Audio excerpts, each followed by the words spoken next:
Hello viewers, welcome to my YouTube channel.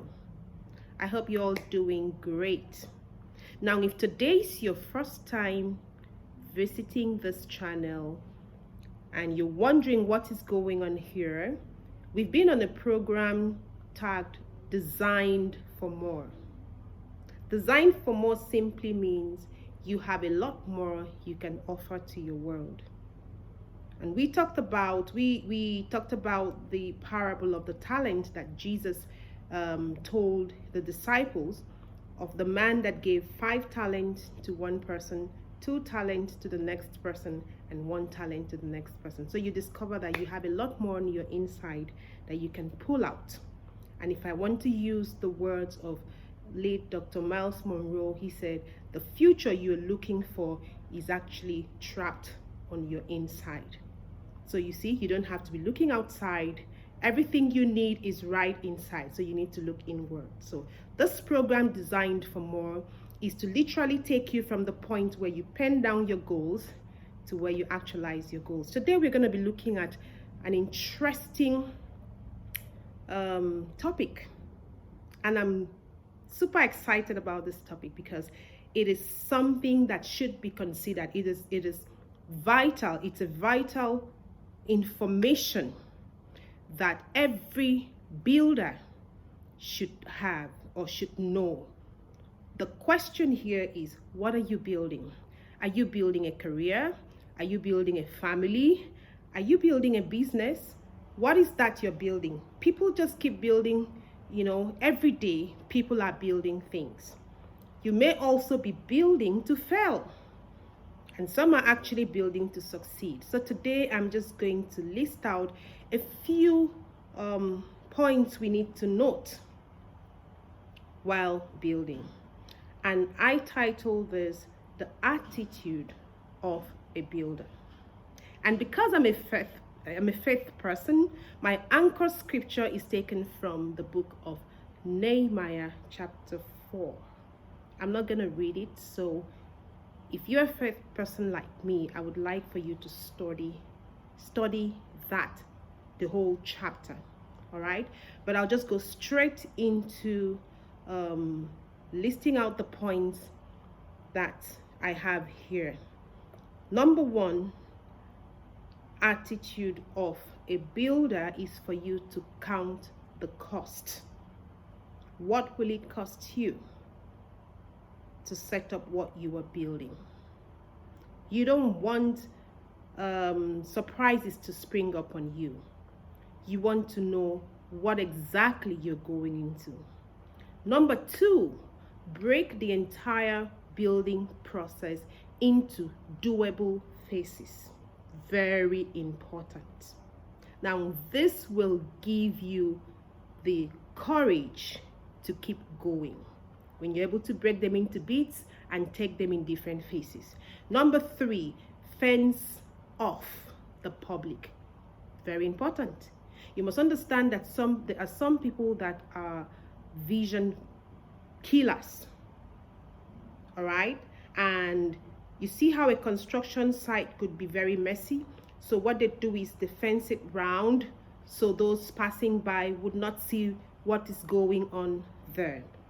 But actually, work is ongoing. Okay? So number 3 is fence off the public.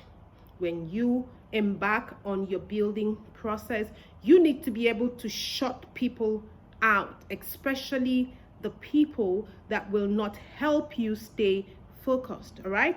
Number 4, set a foundation that can carry what you are building. Extremely important. Please, the foundation of what you're building is very important. If the foundation is not strong enough, your building will collapse. Irrespective of what you're building, you must take into consideration the foundation. Number 5, build with the storm in mind. The storm will always come, all right? So you must build with the storm in mind. Now, I am going to stop here for today.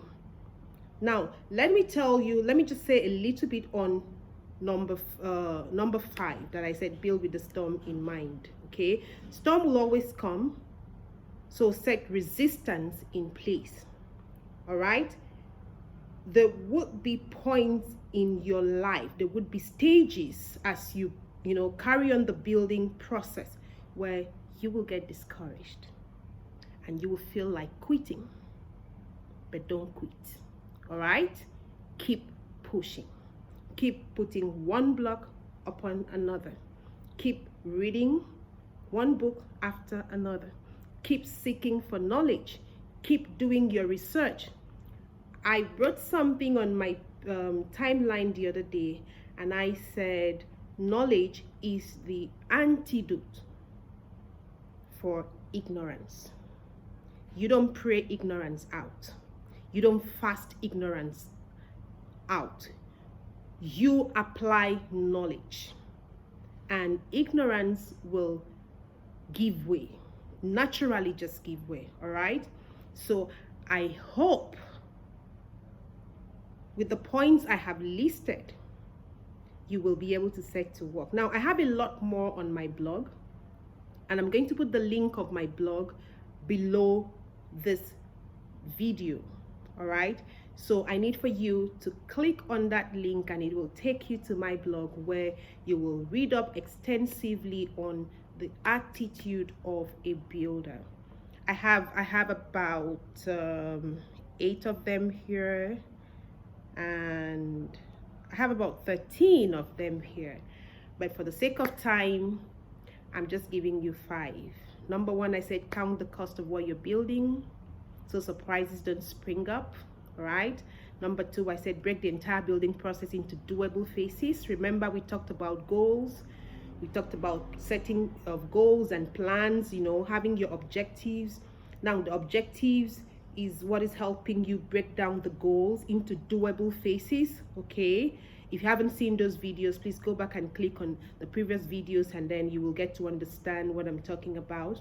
Number 3, fence off the public. You do not need distractions. You want to stay focused so you can focus on what you're building. Number 4, set a foundation that can carry the building. Very important, very, very important. You cannot set a foundation for a foundation that can carry a bungalow for a story building. You're making a mistake. Your building will crash. So foundations are very important. Whatever you're building, please ensure the foundation is properly set in place. And finally, but not the least for today, is build with the storm in mind. The storm will come because there are different seasons. All right, so the storm will come, so you need to build resistance to be able to withstand the storm. Thank you very much for your time once again today. I'm always super excited coming your way. I don't know about you, but I promise you, if you go back and listen to this video over and over again and write down the points, and then begin to walk through with this points on whatever you are building, I promise you, you will be on your way to the fulfillment of that dream